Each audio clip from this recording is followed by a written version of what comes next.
여러분, 퇴직금 들고 가게 차려보신 적 있으세요? 저는 35년 공기업 다니고 받은 퇴직금 1억 2천만 원으로 식당을 열었습니다. 파주 출판도시 영화관 건물에요. 책의 도시라고 불리던 곳이었어요. 출판사 직원들, 관광객들로 푹 적였습니다. 영화관 건물이니까 손님 걱정은 없겠다 싶었어요. 처음 2년은 정말 잘 됐습니다. 줄 서서 먹었어요. 아내한테 잘 됐다고 이제 노후 걱정 없다고 자랑했습니다. 그런데 종이책이 안 팔리기 시작하더니 출판사들이 하나둘 떠났어요. 직원들이 줄고 관광객이 끊기더니 결국 영화관까지 문을 닫았습니다. 저 혼자 힘으로는 어떻게 해볼 수가 없었어요. 빚만 3천만 원 남았습니다. 손주들 용돈 줄 돈도 없어요. 35년 모은 돈이 5년 만에 다 사라졌습니다. 끝까지 보시면 제가 뭘 잘못했는지 아실 수 있어요. 구독, 좋아요 눌러주세요. 퇴직금을 들고. 저는 전라북도 익산 출신입니다. 시골에서 태어나 자랐어요. 부모님이 농사를 지으셨는데 형편이 넉넉하지 않았습니다. 그래도 공부만큼은 시켜주셨어요. 공부해서 출세해라, 농사꾼은 되지 마라. 어머니가 입버릇처럼 하시던 말씀이에요. 서울로 올라와서 대학을 나왔습니다. 졸업하고 공기업에 취직했어요. 운이 좋았습니다. 경쟁률이 높았는데 붙었거든요. 합격 통지서 받던 날 아버지가 우셨어요. 우리 아들이 해냈구나. 그 모습이 아직도 눈에 선해요. 35년을 한 직장에서 일했습니다. 쉽지 않은 세월이었어요. 새벽같이 출근하고 밤늦게 퇴근했습니다. 주말에도 일할 때가 많았고요. 명절에도 제대로 못 쉰 적이 한두 번이 아니에요. 그래도 불평 안 했습니다. 가장이니까요. 아이들 키우고 집 사고 노후 준비해야 하니까요. 이를 악물고 버텼어요. 언젠가는 편하게 살 날이 오겠지 그렇게 생각하면서요. 8년 전에 정년퇴직을 했어요. 60살이었습니다. 마지막 출근날 책상 정리하면서 만감이 교차했어요. 35년이 주마등처럼 지나가더라고요. 신입 때 실수해서 혼났던 일, 승진했을 때 기뻤던 일, 힘든 프로젝트 끝내고 동료들이랑 술 마시던 일, 다 추억이 됐습니다. 퇴직할 때 받은 돈이 퇴직금하고 명예퇴직 위로금 합쳐서 1억 5천만 원 정도 됐어요. 적지 않은 돈이었습니다. 35년 동안 열심히 일한 대가였으니까요. 통장에 찍힌 숫자를 보면서 뿌듯했어요. 내가 이만큼 모았구나. 이 돈으로 노후를 준비해야겠다고 생각했습니다. 처음에는 그냥 쉬려고 했어요. 35년 동안 쉼 없이 달려왔잖아요. 이제 좀 쉬어야지. 아내도 고생했다고 이제 좀 편하게 살자고 했습니다. 여행도 다니고 손주들도 보고 천천히 살자고요. 한 달을 쉬었습니다. 그런데 이상하더라고요. 할 일이 없으니까 답답한 거예요. 아침에 눈 떠도 갈 곳이 없잖아요. 회사 다닐 때는 알람 소리에 벌떡 일어났는데 이제는 일어나도 뭘 해야 할지 모르겠는 거예요. 집에만 있으니까 아내한테도 눈치가 보이고요. 아내가 청소하면 비켜줘야 하고 밥 먹고 나면 할 일이 없고요. 거실에 앉아서 텔레비전만 봤어요. 그런데 그것도 재미가 없더라고요. 뉴스 보다가 예능 보다가 다시 뉴스 보다가 시간만 가는 거예요. 산책을 해봤어요. 아침에 일어나서 동네 한 바퀴 돌고요. 그런데 그것도 금방 질리더라고요. 혼자 걷는 게 심심해요. 같이 걸을 친구도 없고요. 직장 동료들은 다 아직 일하고 있으니까요. 친구들 만나서 술도 마셔봤어요. 그런데 낮술은 찝찝하더라고요. 대낮부터 술 마시는 내가 한심하게 느껴졌어요. 이게 뭐 하는 짓인가 싶었습니다. 아직 건강한데, 아직 뭔가 할 수 있는데 이렇게 놀고만 있어도 되나 싶었어요. 평생 일만 하다가 갑자기 멈추니까 몸이 어찌할 바를 모르겠더라고요. 손발이 근질거렸어요. 뭔가를 해야 할 것 같은데 뭘 해야 할지 모르겠는 거예요. 우울해지기 시작했습니다. 아내가 그러더군요. 당신 그렇게 집에만 있으면 우울증 와요. 뭐라도 하세요. 맞는 말이었어요. 뭔가를 해야겠다 싶었습니다. 가만히 있으면 늙기만 하는 것 같았거든요. 몸도 마음도요. 그때부터 창업 생각을 했어요. 주변에 은퇴하고 가게 차린 선배들이 있었거든요. 치킨집 하는 선배, 분식집 하는 선배, 커피집 하는 선배. 만나서 이야기를 들어봤습니다. 다들 힘들다고는 했어요. 자영업이 쉽지 않다고요. 손님 상대하는 게 보통 일이 아니래요. 아침부터 밤까지 서서 일하니까 다리도 아프고요. 월급쟁이 할 때는 몰랐는데 사장 노릇이 이렇게 힘든 줄 몰랐다고요. 하지만 그래도 집에 있는 것보다는 낫다고 했습니다. 사람 만나고 일하는 맛이 있다고요. 돈도 버는 것 같고 보람도 있다고 했어요. 내 사업이니까 열심히 하면 그만큼 돌아온다고요. 저도 뭔가 해볼까? 그런 생각이 들었습니다. 퇴직금이 있으니까 초기 자본은 있었어요. 뭘 할지가 문제였죠. 치킨집은 경쟁이 너무 심하다고 들었어요. 동네마다 치킨집이 넘쳐나잖아요. 커피집도 마찬가지고요. 요즘은 커피집이 편의점보다 많다더라고요. 아내는 반대했습니다. 자영업이 얼마나 힘든데요? 뉴스 보세요. 자영업자 10명 중 6명이 5년 안에 망한대요. 괜히 퇴직금 날리지 말고 그냥 은행에 넣어두세요. 그 이자로 생활하면 되잖아요. 아내 말도 맞았어요. 그때 은행 이자가 연 3% 정도 됐거든요. 1억 5천만 원이면 연 450만 원, 월 37만 원 정도 나오는 거예요. 국민연금이 월 120만 원 정도 나왔는데 둘 합쳐도 160만 원이에요. 그런데 월 160만 원으로 뭘 하겠어요? 부부가 생활하기에는 빠듯했어요. 공과금 내고 보험료 내고 병원비 내면 남는 게 없어요. 경조사비도 나가고 손주들 용돈도 줘야 하고 명절에 자녀들한테 뭐라도 챙겨줘야 하잖아요. 아프기라도 하면 어떡해요? 자녀들한테 손 벌리기도 싫고요. 뭔가를 더 해야겠다. 그래서 창업 쪽으로 마음이 기울었습니다. 어떤 장사를 할까 고민을 많이 했어요. 음식점이 그나마 낫겠다 싶었습니다. 저도 먹는 거 좋아하고 요리도 좀 할 줄 알았거든요. 젊었을 때 자취하면서 배웠어요. 라면부터 시작해서 찌개도 끓이고 볶음밥도 만들고요. 아내도 요리를 잘했고요. 문제는 어디서 하느냐였어요. 서울은 임대료가 너무 비쌌습니다. 강남은 말할 것도 없고 변두리도 만만치 않았어요. 보증금에 권리금에 월세까지 하면 퇴직금 절반이 날아가더라고요. 그러면 운영 자금이 부족하잖아요. 그러던 중에 파주 출판도시 이야기를 들었습니다. 지인 중에 파주에 사는 분이 있었어요. 그분이 파주 출판도시 이야기를 해줬습니다. 출판사들이 모여 있는 곳인데 요즘 뜨고 있다고요.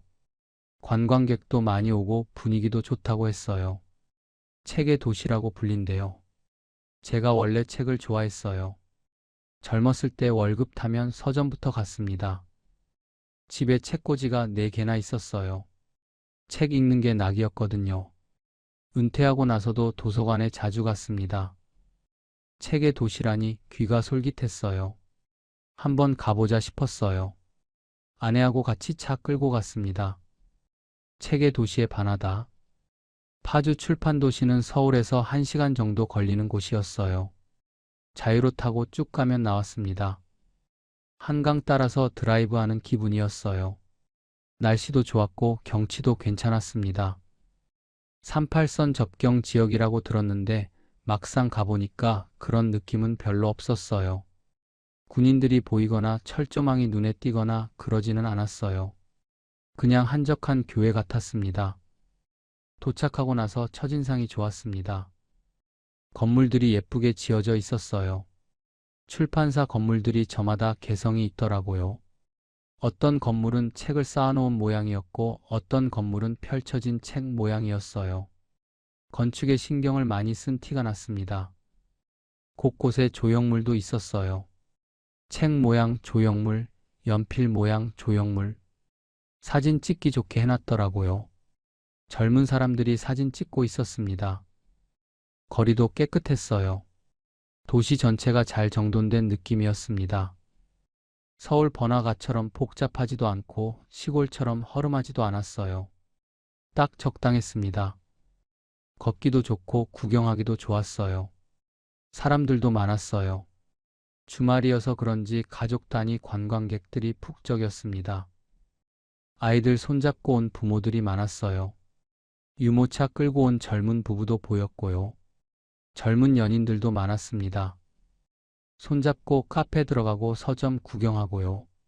카페마다 사람이 가득했습니다. 줄 서서 기다리는 곳도 있었어요. 예쁜 카페가 많더라고요. 인테리어도 잘 해놓고 분위기도 좋고요. 요즘 젊은 사람들이 좋아할 만했어요. 서점들도 구경했어요. 출판사에서 직접 운영하는 서점들이 있더라고요. 큰 서점과는 분위기가 다르더라고요. 책 종류도 다양하고 진열도 예쁘게 해놨어요. 시간 가는 줄 모르고 구경했습니다. 할인도 해줬어요. 출판사 직영이니까 정가보다 싸게 팔더라고요. 저도 책 몇 권 샀어요. 분위기에 취해서 그냥 막 집어들었습니다. 집에 책이 넘치는데도요. 아내도 좋아했어요. 평소에 책에 관심 없는 아내가 그러더라고요. 여기 분위기 좋다. 카페도 예쁘고 깨끗하고 서울보다 낫네. 공기도 좋고 사람도 너무 많지 않고. 아내가 그렇게 말하는 건 처음이었어요. 보통은 어디 가자고 하면 귀찮아 하거든요. 집이 좋다고 나가기 싫다고요. 그런데 여기는 좋다고 했어요.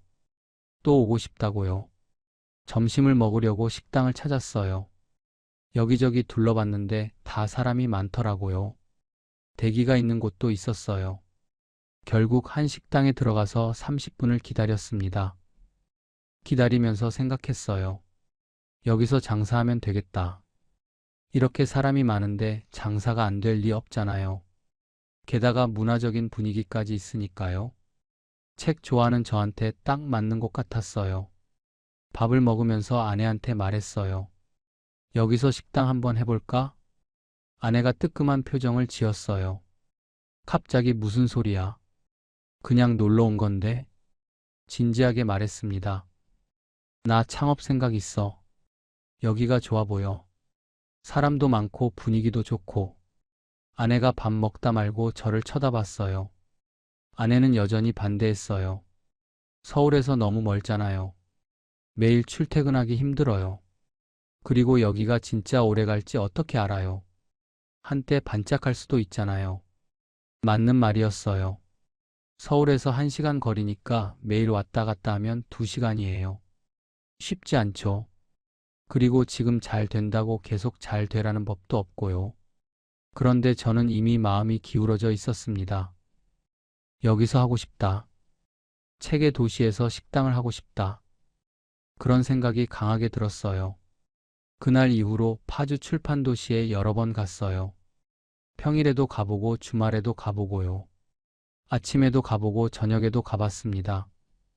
언제 사람이 많은지 어떤 가게들이 잘 되는지 살펴봤어요. 평일에도 사람이 꽤 있더라고요. 출판사 직원들이 많았습니다. 점심시간에는 식당마다 줄이 섰어요. 직원들이 우르르 나와서 밥을 먹고 커피를 마셨어요. 커피집도 직원들로 붐볐고요. 주말에는 관광객까지 더해져서 더 북적였습니다. 가족들, 연인들, 친구들, 서울에서 나들이 온 사람들이었어요.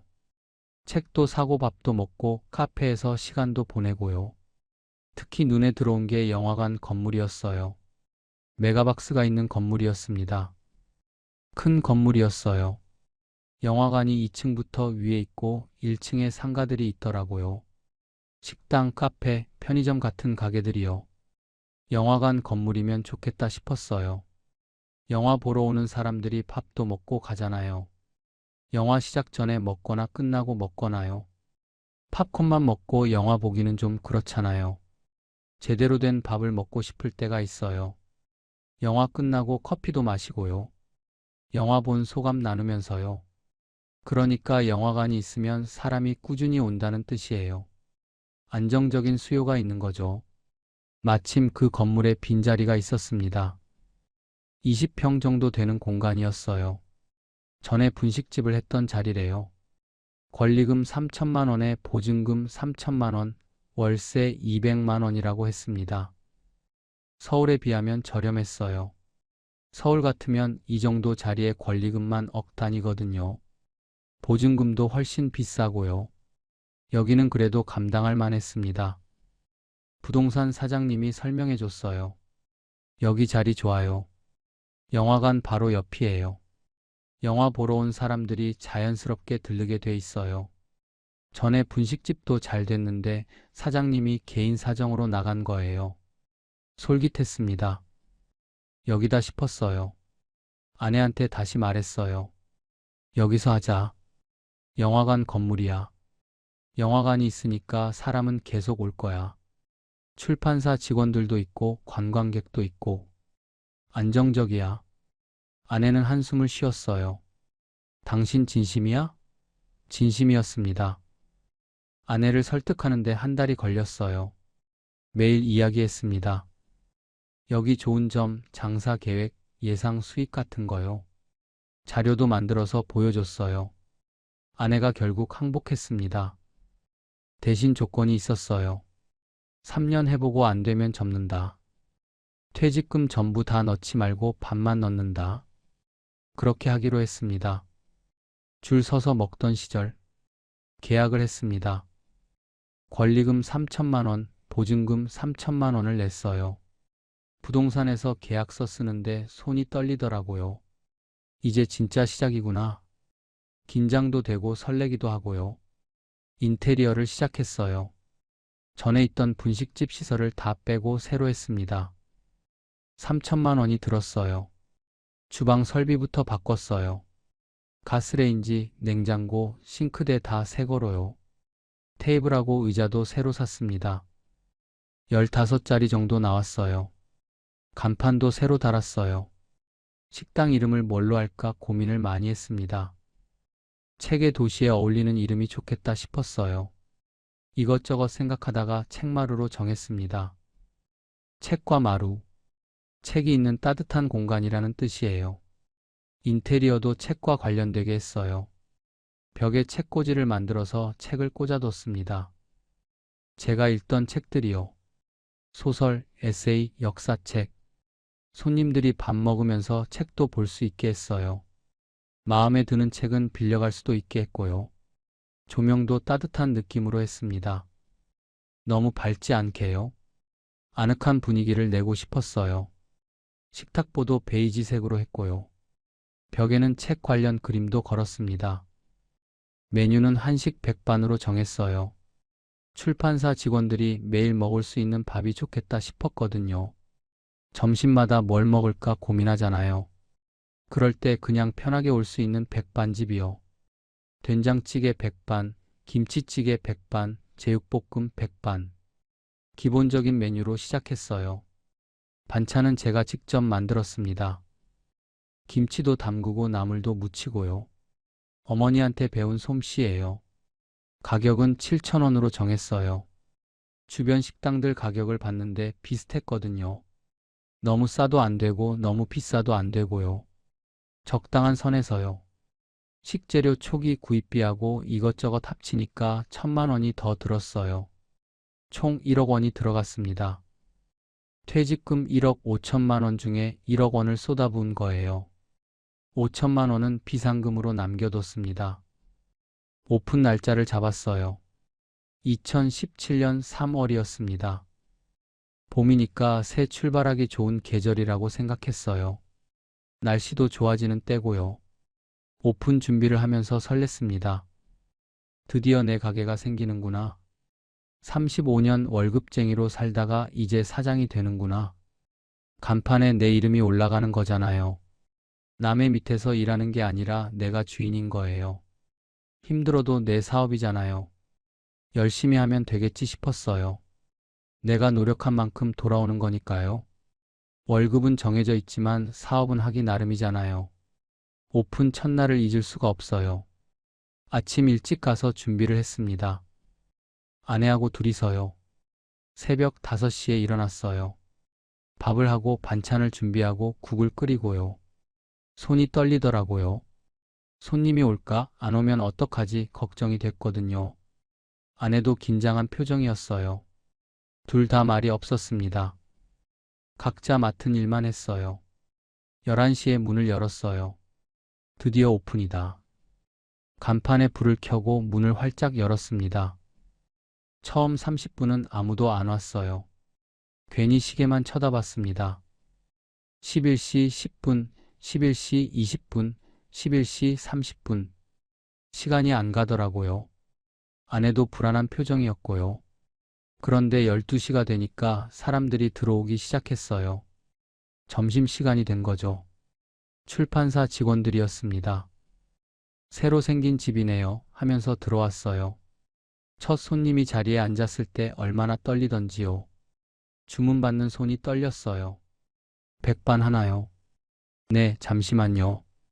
목소리도 떨렸습니다. 밥을 내갔어요. 맛있게 드세요.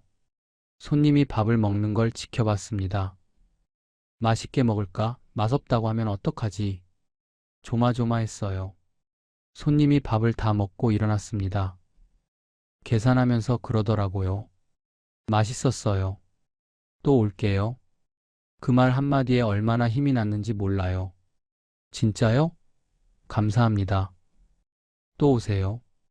손님이 나가고 나서 아내하고 눈을 마주쳤어요. 둘 다 웃었습니다. 된다. 될 것 같다. 첫날 손님이 27명이었어요.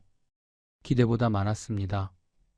매출이 27만 원이었어요.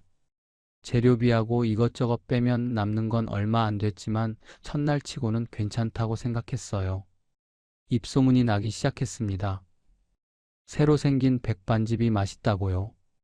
출판사 직원들 사이에서 소문이 퍼졌어요. 저기 가봤어? 괜찮아. 반찬도 잘 나오고 밥도 맛있어. 2, 3일 지나니까 손님이 부쩍 늘었습니다. 점심시간에 자리가 꽉 찼어요. 15자리가 다 찼습니다. 일주일 만에 줄이 서기 시작했어요. 자리가 없으니까 밖에서 기다려야 했거든요. 5분, 10분씩 기다렸어요. 미안하다고 했더니 괜찮다고요. 기다릴 만한 가치가 있다고요. 솔직히 기분이 좋았어요. 내 식당에 줄이 서다니. 장사 처음 해보는 사람한테 이보다 더 뿌듯한 일이 어디 있겠어요. 아내도 힘들지만 보람 있다고 했습니다. 한 달 매출이 800만 원이 넘었어요. 월세 200만 원 내고 재료비 300만 원 빼고 인건비 생각하면 순이익이 200만 원 정도 됐습니다. 첫 달치고는 괜찮았어요. 영화관 효과가 있었습니다. 주말에는 영화 보러 온 사람들이 밥을 먹었어요. 영화 시작 전에 먹거나 끝나고 먹거나요. 가족 단위 손님들이 많았습니다. 아이들이랑 같이 와서 밥 먹고 영화 보고요. 관광객들도 왔어요. 출판도시 구경하러 온 사람들이 밥 먹을 데를 찾다가 우리 집에 들어왔습니다. 영화관 건물이니까 찾기도 쉬웠고요. 어디서 밥 먹을까 하다가 영화관 건물에 식당 있네 하고 들어오는 거예요. 출판사 직원들은 단골이 됐어요. 매일 점심에 오는 분들이 생겼습니다. 이름은 모르지만 얼굴은 아는 분들이요. 오늘도 백반이요 하면 제가 네 하고 바로 준비했어요. 뭘 좋아하는지도 알게 됐습니다. 이분은 된장찌개 좋아하고 저분은 제육볶음 좋아하고요. 단골들이 동료를 데려왔어요. 여기 맛있어. 같이 가자. 그렇게 손님이 늘어났습니다. 첫 해 매출이 연 1억 원을 넘었습니다. 월 평균 850만 원 정도 됐어요. 순이익은 월 250만 원 정도였고요. 기대 이상이었습니다. 아내가 그러더라고요. 당신 말이 맞았어. 여기 진짜 괜찮네. 장사 잘 되네. 그 말 들으니까 얼마나 뿌듯하던지요. 내가 해냈구나 싶었습니다. 아내한테 인정받은 것 같아서 기분이 좋았어요. 둘째 해에는 더 잘 됐어요. 단골이 늘었거든요. 입소문이 더 퍼졌고요. 새로 입사한 직원들도 선배들 따라서 왔습니다. 월 매출이 1,000만 원을 넘는 달도 있었어요. 주말에 좋은 영화가 개봉하면 손님이 확 늘었거든요. 아이들이 좋아하는 애니메이션 영화가 나오면 가족 손님이 많이 왔습니다. 아르바이트생을 한 명 뽑았어요. 저하고 아내 둘이서는 감당이 안 됐거든요. 점심시간에 너무 바빴습니다. 주문받고 음식 내가고 계산하고 설거지하고 정신이 없었어요. 대학생 아르바이트생이었어요. 주말에만 나왔습니다. 인건비가 나가도 매출이 더 늘었으니까 괜찮았어요. 3년 차에 매출이 정점을 찍었어요. 월 평균 1,100만 원이었습니다. 순이익이 월 300만 원이 넘었어요. 퇴직금으로 시작한 장사가 이 정도면 대성공이죠. 아내한테 말했어요. 우리 잘 됐다. 이대로만 하면 노후 걱정 없겠다. 10년만 더 하면 건물도 살 수 있을지 몰라. 아내도 웃었습니다. 그때는 진짜 그렇게 될 줄 알았어요. 뭔가 이상하다. 4년 차부터 뭔가 달라지기 시작했어요. 처음에는 느끼지 못했습니다. 서서히 변했거든요. 어느 날 갑자기 확 바뀐 게 아니라 천천히 바뀌었어요. 그래서 더 무서웠어요. 점심시간에 줄이 짧아졌어요. 예전에는 12시 반이면 문 밖까지 사람이 섰는데 이제는 안에서 다 해결됐습니다. 기다리는 손님이 없어진 거예요. 처음에는 오늘은 손님이 적네 하고 넘어갔어요. 그런 날도 있을 수 있잖아요. 그런데 다음 날도 그렇고 그 다음 날도 그러더라고요. 일주일이 지나도 줄이 안 섰습니다. 이상하다 싶었어요. 왜 그럴까? 음식이 맛없어졌나? 손님들이 질렸나? 메뉴를 바꿔야 하나? 고민이 됐습니다. 맛이 변한 건 아니었어요. 똑같이 했거든요. 재료도 같고 조리법도 같고요. 오히려 더 신경 썼어요. 뭐가 문제일까 계속 생각했습니다. 그런데 우리 집만 그런 게 아니었어요. 옆에 카페 사장님한테 물어봤더니 똑같은 말을 하더라고요. 우리도 손님 줄었어요. 뭔가 이상해요. 편의점도 매출이 떨어졌다고 했고요. 건물 전체가 한산해진 느낌이었습니다. 예전에는 점심시간에 엘리베이터 타기도 힘들었거든요. 사람이 많아서요. 그런데 이제는 여유 있게 탈 수 있었어요. 원인을 찾아봤어요. 주변을 관찰하고 사람들 이야기를 들어봤습니다. 출판사 직원들이 줄어든 거였어요. 단골 중에 한 분이 알려줬어요. 김 사장님, 우리 회사 구조 조정했어요. 신명이 나갔어요. 그분 표정이 어두웠습니다. 다행히 자기는 남았지만 동료들이 나가니까 힘들다고요. 신명이요? 네, 경영이 어려워서요. 책이 안 팔려서요. 출판사 한 곳만 그런 게 아니었어요. 여기저기서 비슷한 이야기가 들렸습니다. 인원 감축했다. 명예퇴직 받는다. 신규 채용 안 한다. 출판업 전체가 어려워지고 있었어요. 왜 그런가 봤더니 종이책이 안 팔린다는 거예요. 사람들이 책을 안 산대요. 전자책으로 보거나 영상으로 본다고요. 유튜브 보면 책 내용 요약해주는 채널도 많잖아요. 굳이 책을 안 사도 되는 거예요. 저도 생각해보니까 그랬어요. 요즘 책을 안 사게 되더라고요. 예전에는 서점 가는 게 낙이었는데 어느 순간부터 안 가게 됐어요. 유튜브 보면 정보가 다 나오니까요. 책보다 편해요. 책값도 너무 올랐어요. 요즘 책 한 권에 2만 원, 3만 원 해요. 두꺼운 책은 4만 원도 넘고요. 예전에는 만 원이면 샀는데 너무 비싸졌어요. 한 달에 책 3권만 사도 10만 원이에요. 부담이 되죠. 젊은 사람들은 더하대요. 책을 아예 안 읽는다고요. 글보다 영상이 편하다나요. 유튜브, 넷플릭스 이런 거 보지 책은 안 본다고 합니다. 활자를 읽는 게 귀찮대요. 출판사들이 힘들어지니까 직원을 줄이는 거였어요. 책이 안 팔리니까 인건비를 줄여야 하잖아요. 신규 채용도 안 하고 기존 직원들도 내보내고요. 직원이 줄면 우리 같은 식당은 당연히 손님이 줄죠. 출판사 직원들이 주 고객이었으니까요. 매일 점심 먹으러 오던 분들이 회사를 나가면 안 오잖아요. 관광객도 줄었습니다. 예전만큼 안 오더라고요. 주말에도 한산해졌어요. 처음에는 왜 그런지 몰랐어요. 날씨 탓인가, 경기가 안 좋아서인가. 그런데 나중에 생각해 보니까 이유가 있었어요. 출판 도시라는 게 처음에는 신기하니까 사람들이 왔어요. 책의 도시라니 한번 가볼까 하고요. 서점 구경하고 카페 가고 책 사고요. 그런데 한번 가면 또 갈 이유가 없잖아요.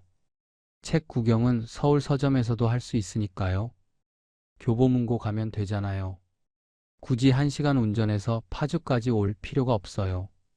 처음에는 신기해서 왔지만 한두 번 오고 나면 또 올 이유가 없는 거예요. 새로운 게 없으니까요. 볼거리가 계속 생기는 게 아니잖아요. 코로나 영향도 있었대요. 사람들이 밖에 안 나가는 습관이 생겼다나요.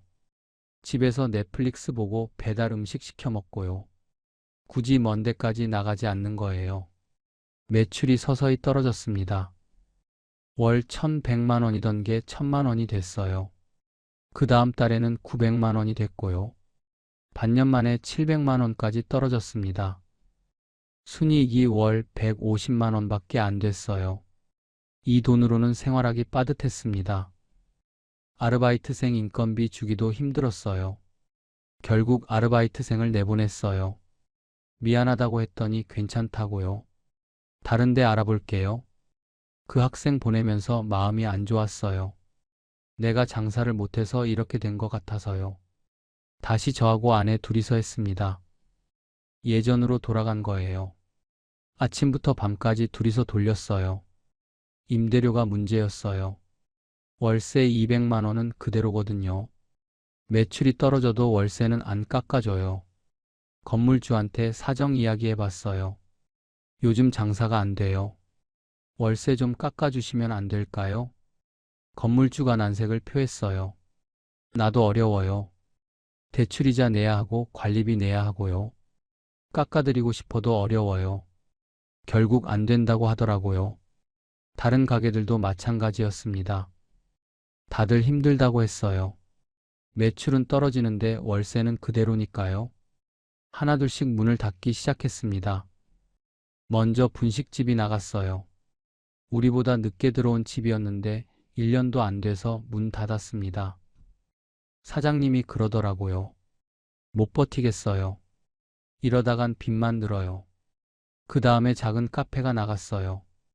20대 젊은 사장님이 운영하던 곳이었는데요. 인스타그램에 예쁜 사진 올리면서 장사했었어요. 처음에는 잘 됐어요. 그런데 손님이 없으니까 결국 접었습니다. 사장님이 나가면서 저한테 그러더라고요. 아저씨는 오래 버티세요. 저는 안 되겠어요. 그 말이 가슴에 남았어요. 젊은 사람도 포기하는 걸 나는 버틸 수 있을까? 빈자리가 늘어갔어요. 새로 들어오는 곳도 있었지만 오래 못 버텼습니다. 몇 달 하다가 나가고요. 악순환이었어요. 그래도 저는 버텼습니다. 영화관이 있으니까요. 영화관만 있으면 괜찮을 거라고 생각했어요.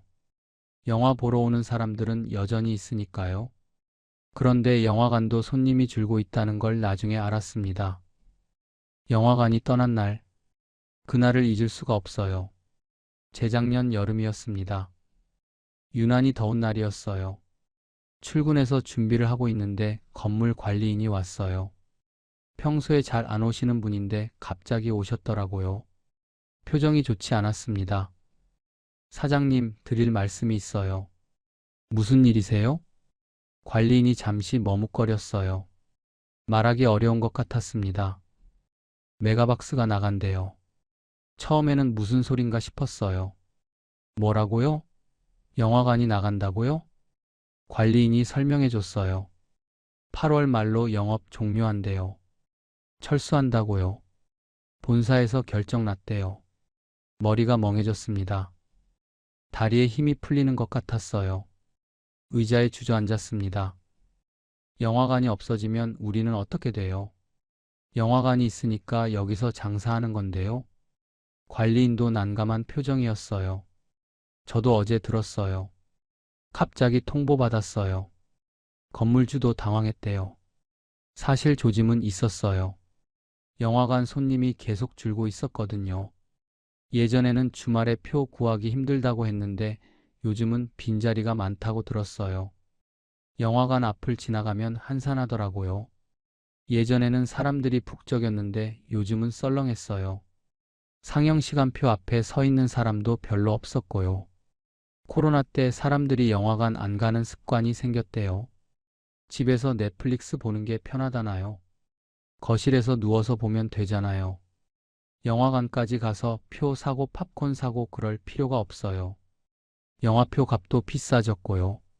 주말에 가족 넷이 영화 보면 표값만 6만 원이에요.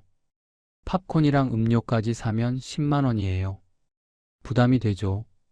차라리 집에서 넷플릭스 보는 게 낫다고 생각하는 거예요. 그래도 설마 문을 닫을 줄은 몰랐어요. 메가박스면 큰 회사잖아요. 전국에 지점이 많잖아요. 여기가 안 돼도 다른 데서 버텨주겠지 싶었는데요. 그런데 아니었어요. 영화관 입장에서도 여기가 안 되니까 나가는 거였습니다. 임대료 내면서 적자 보고 있을 이유가 없잖아요. 손절하는 거죠. 기업은 냉정해요. 돈이 안 되면 나가는 거예요. 8월 말에 메가박스가 문을 닫았습니다. 마지막 날 영화관에 가봤어요. 손님이 거의 없더라고요. 횡하니 빈 상영관을 보니까 마음이 이상했습니다. 로비에 서서 둘러봤어요. 팝콘 기계가 꺼져 있었고 매점에 직원도 없었어요. 의자들이 텅 비어 있었습니다. 여기서 얼마나 많은 사람들이 영화를 보고 웃고 울었을까? 그런 생각이 들었어요. 영화관이 나간 다음 달부터 상황이 급변했어요. 손님이 뚝 끊겼습니다. 진짜로요. 과장이 아니에요. 점심시간에도 한산했어요. 출판사 직원들은 여전히 왔지만 그것만으로는 안 됐거든요. 영화 보러 온 사람들이 없으니까 주말 매출이 반토막 났어요. 주말에 가족 손님이 안 왔습니다. 영화 보고 밥 먹던 사람들이 안 오니까요. 연인들도 안 왔고요. 주말 매출이 평일 매출보다 못한 날도 있었어요. 9월 매출이 300만 원이었습니다. 전달에 비해 3분의 1로 줄었어요. 눈을 의심했어요. 계산기 잘못 두드린 거 아닌가? 다시 계산해봐도 300만 원이었어요. 10월에는 250만 원, 11월에는 200만 원. 계속 떨어졌습니다. 바닥을 모르겠더라고요. 어디까지 떨어질지 무서웠어요. 월세 200만 원인데 매출이 200만 원이면요. 남는 게 없는 정도가 아니라 마이너스예요. 재료비, 공과금 내면 적자거든요. 일하면 일할수록 손해보는 거예요. 아내가 울었어요. 어느 날 저녁에 정산하고 있는데 아내가 갑자기 울더라고요. 이게 뭐야? 우리 왜 이렇게 된 거야? 위로해주고 싶었는데 저도 할 말이 없었어요. 다른 가게들도 마찬가지였어요. 영화관 빠지고 나서 줄줄이 문을 닫았습니다. 버티던 가게들도 이제는 못 버티겠다고 나갔어요. 20년 장사하던 옆 가게 사장님도 문을 닫았어요. 그분이 그러시더라고요. 나도 이제 끝이야. 20년 했는데 이렇게 될 줄 몰랐어. 그분은 출판도시 초창기부터 있었대요. 출판사들 모여들 때부터요. 97년부터요. 거의 30년 가까이 있었던 거예요. 그때는 정말 잘 됐다고 해요. 줄 서서 먹고 예약 안 하면 못 들어왔다고요. 직원들이 넘쳐났고 관광객도 많았고요. 황금기였대요. 그런데 지금은요. 하루 종일 손님 10명도 안 온대요. 임대료 내고 나면 남는 게 없대요. 20년 모은 돈 다 까먹었다고 하시더라고요. 그분 이야기 들으면서 눈물이 났어요. 저도 그렇게 될 것 같았거든요. 30년 장사한 분도 못 버티는데 저는 5년밖에 안 됐잖아요. 아내가 이제 그만하자고 했어요. 더 하다가는 빚만 늘어. 지금이라도 접자. 맞는 말이었어요. 매달 적자가 나는데 언제까지 버텨요. 그런데 접으려면 권리금을 받아야 하잖아요. 이 자리에 새로 들어올 사람이 있어야 해요.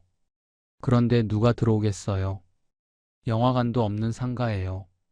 부동산에 내놨습니다. 권리금 1,000만 원만 받으면 넘기겠다고요. 처음에 3천만 원 줬는데 1,000만 원이라도 건지자 싶었어요. 그런데 연락이 없었어요. 한 달이 지나도 두 달이 지나도요. 보러 오는 사람도 없었습니다. 죽은 상권에 들어올 사람이 없는 거예요. 날아간 돈. 계산을 해봤어요. 얼마나 손해를 봤는지요. 종이에 적어가면서 계산했습니다. 처음에 들어간 돈이 1억 원이었습니다. 권리금 3천만 원, 보증금 3천만 원, 인테리어 3천만 원, 초기 비용 1,000만 원. 장사 5년 동안 번 돈이 얼마인지 계산해 봤어요. 처음 3년은 잘 됐으니까 순이익이 한 달에 250만 원 정도였어요. 36개월이면 9천만 원이죠. 4년 차부터는 떨어졌어요. 평균 150만 원 정도 벌었습니다. 24개월이면 3,600만 원이에요. 합치면 1억 2,600만 원 정도 벌었어요. 여기서 투자금 1억 원을 빼면 2,600만 원이 남는 거죠. 5년 일해서 2,600만 원 번 거예요. 그런데 마지막 1년은 적자였어요. 영화관 나간 뒤로 매출이 월 200, 300만 원밖에 안 됐거든요.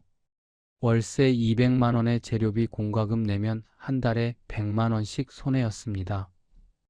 1년이면 1,200만 원 적자예요. 2,600만 원에서 1,200만 원 빼면 1,400만 원이 남아요. 그런데 보증금 3천만 원은요? 돌려받았어요. 다행히 그건 건졌습니다. 그러면 보증금 3천만 원 더하기 1,400만 원에서 4,400만 원이 손에 남은 거예요. 처음 투자한 돈이 1억 원이었으니까요. 1억 원 투자해서 5년 일하고 4,400만 원 건진 거예요. 5,600만 원을 날린 겁니다. 그런데 이게 다가 아니에요. 마지막에 버티느라 빚을 졌거든요. 매달 적자가 나니까 생활비가 부족했어요. 비상금으로 남겨둔 5천만 원을 까먹기 시작했습니다. 월세도 내야 하고 생활비도 있어야 하고요. 한 달에 200, 300만 원씩 빠져나갔어요. 그것도 다 떨어지니까 대출을 받았어요. 3천만 원요. 은행에서 빌렸습니다. 신용대출이었어요. 이자가 연 5%였어요. 월 12만 5천 원씩 이자만 나갔습니다. 결국 빚 3천만 원이 남은 거예요. 투자금 5,600만 원 날리고 빚 3천만 원 치고요. 합치면 8,600만 원 손해입니다. 거의 1억 원 가까이 날린 거예요. 35년 동안 모은 퇴직금 대부분이요. 아침부터 밤까지 일해서 모은 돈이요. 시간으로 계산하며 5년 동안 매일 12시간씩 일했어요. 새벽에 일어나서 장 보고 준비하고 점심 장사하고 저녁 장사하고 정리하고요. 쉬는 날도 거의 없었어요.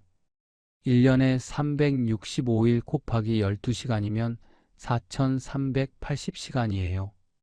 5년이면 21,900시간이에요. 엄청난 시간이죠. 21,900시간 일해서 8,600만 원 손해봤으니까요. 시간당 마이너스 3,900원인 거예요. 일하면 일할수록 돈을 잃은 거죠. 웃기지도 않아요. 일을 안 했으면 돈을 안 잃었을 거예요.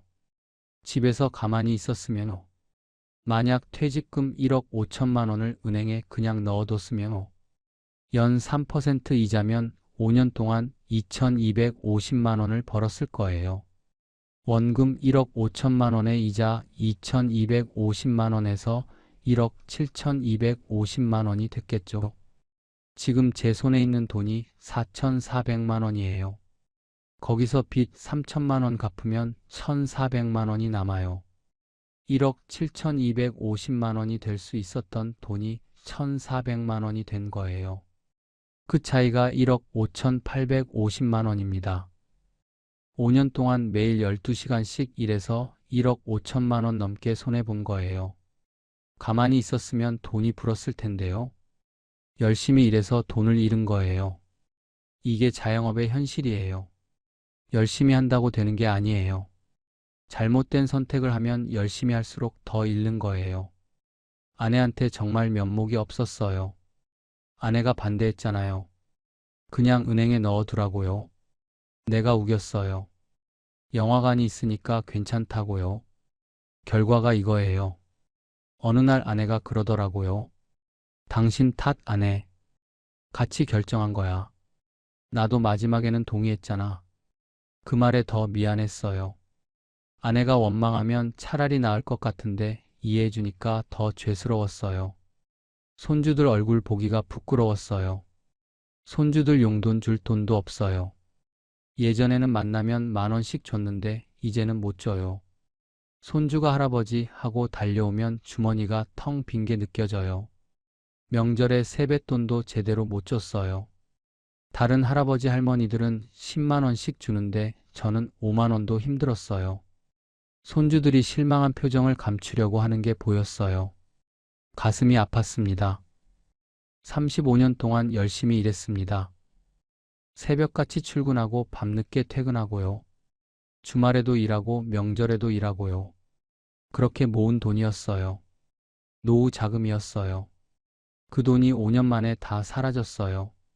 아무것도 안 남았어요. 빚만 남았어요. 뭘 잘못했나? 왜 이렇게 됐는지 곰곰이 생각해 봤습니다. 밤마다 잠이 안 와서 천장만 보면서 생각했어요. 뭘 잘못한 걸까? 어디서 틀어진 걸까? 첫째, 기획 도시를 믿은 게 잘못이었어요. 파주 출판 도시는 인위적으로 만든 곳이에요. 97년부터 계획해서 출판사들을 모은 거죠. 정부하고 지자체에서 지원해서 만든 거예요. 처음에는 잘 됐어요. 새롭고 신기하니까 사람들이 왔어요. 그런데 기획 도시는 생명력이 짧아요. 자연스럽게 형성된 상권이 아니거든요. 위에서 만들어서 내려보낸 거예요. 트렌드가 바뀌면 같이 무너져요. 명동이나 홍대는 자연스럽게 형성된 상권이에요. 사람들이 모이면서 가게가 생기면서 더 많은 사람이 모이고요. 그런 곳은 오래 가요. 그런데 기획 도시는 그게 아니에요.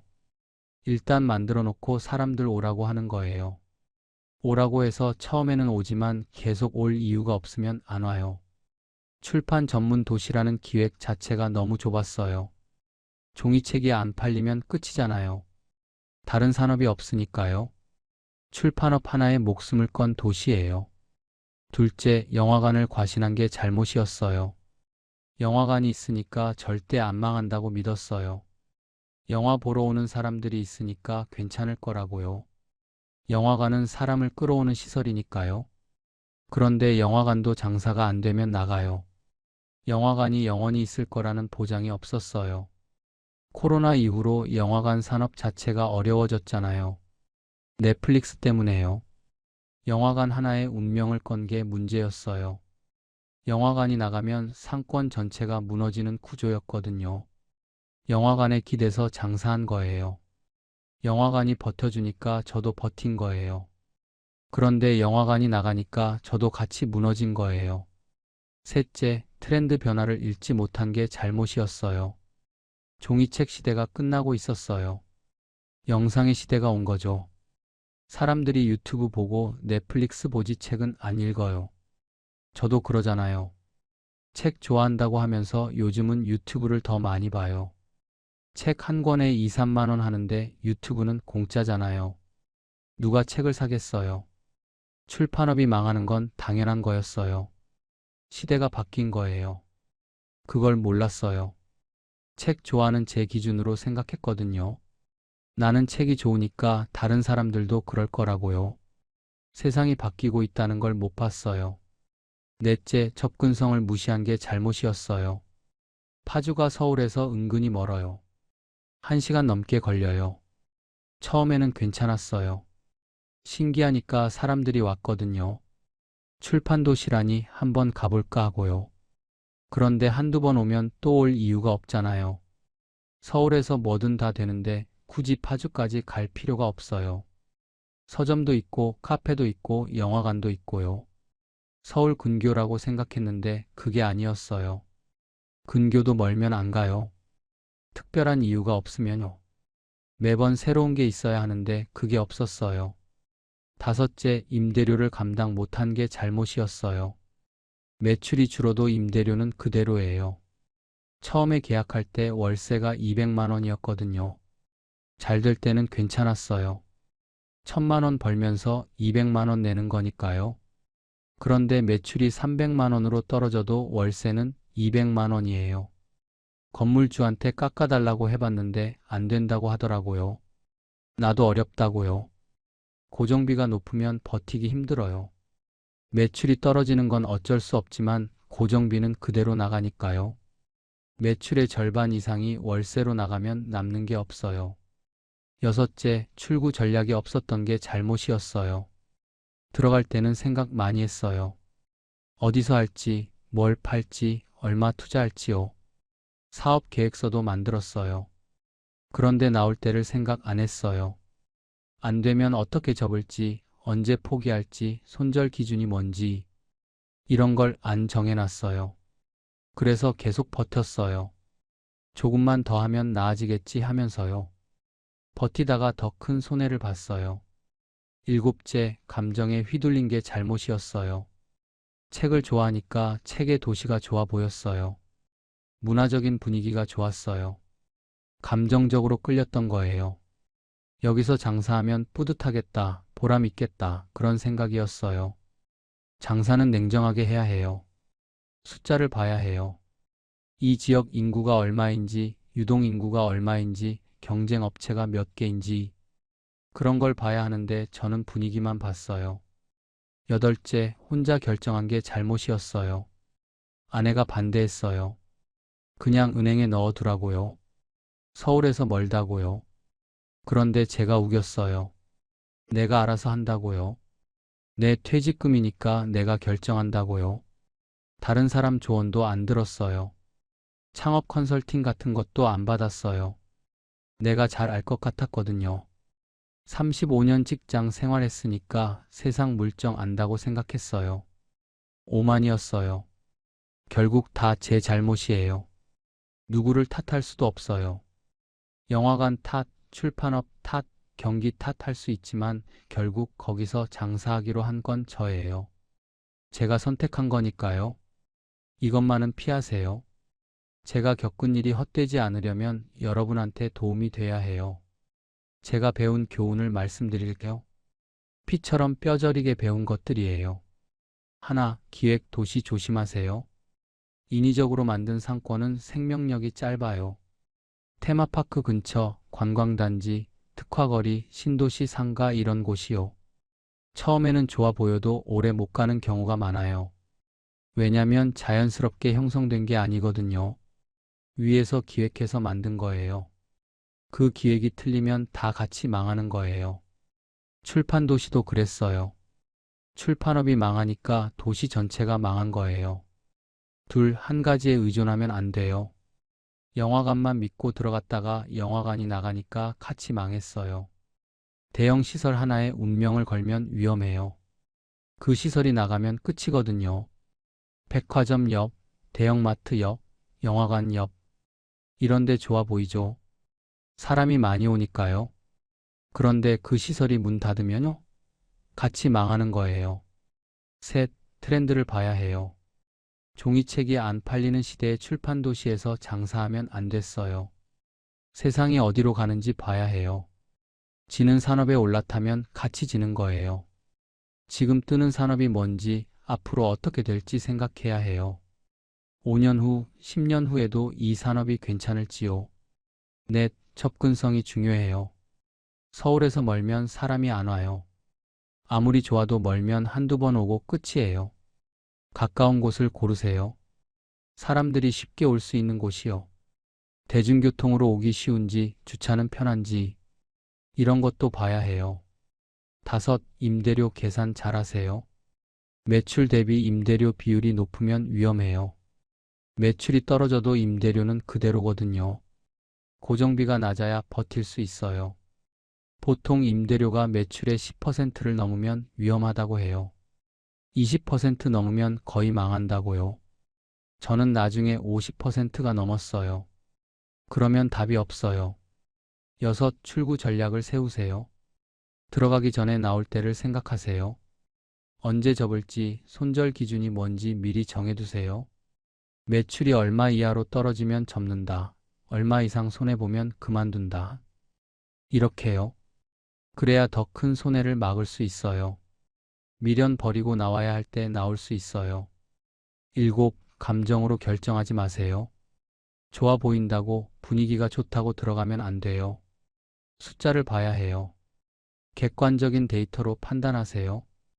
유동인구가 얼마나 되는지, 경쟁 업체는 몇 개인지, 비슷한 업종 매출은 어떤지 이런 걸 조사해야 해요.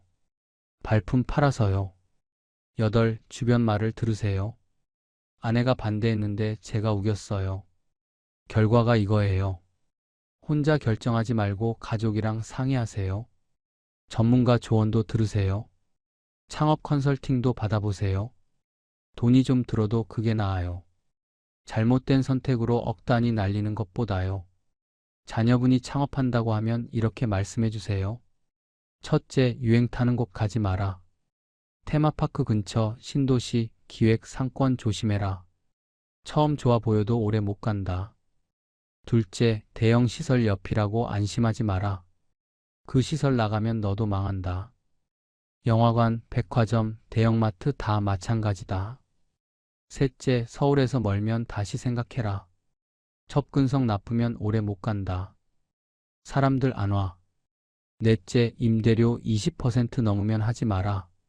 매출의 20% 이상 임대료 내면 위험하다. 남는 게 없다. 다섯째, 3년 버틸 돈 없으면 시작하지 마라. 자금 여유 없으면 접어야 할 때 못 접는다. 빚만 늘어. 지금 저는요. 빚 3천만 원 갚느라 일해요. 65살에 편의점에서 일합니다. 새벽 6시에 출근해요. 밤 10시에 퇴근하고요. 창피하냐고요. 창피해요.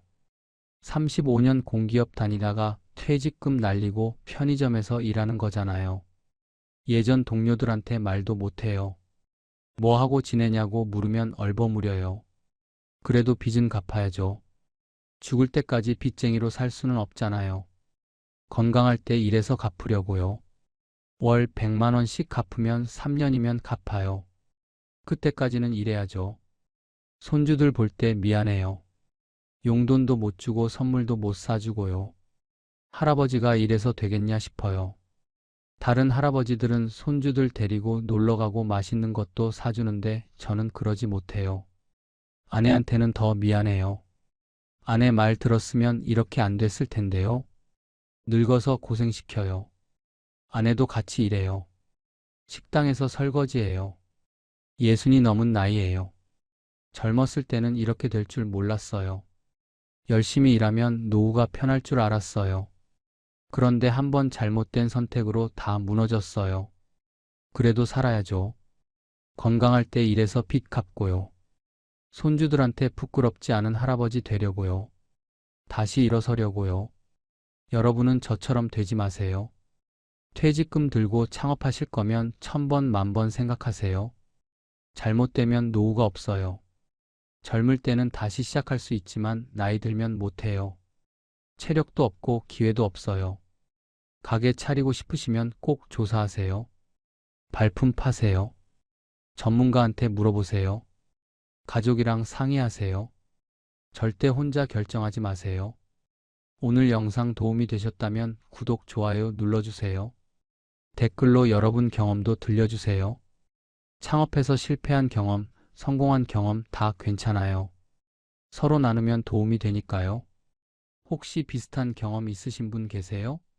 기획 도시에서 장사하시다가 힘드셨던 분, 영화관 옆에서 장사하시다가 영화관 빠지고 힘드셨던 분, 댓글로 이야기 나눠주세요.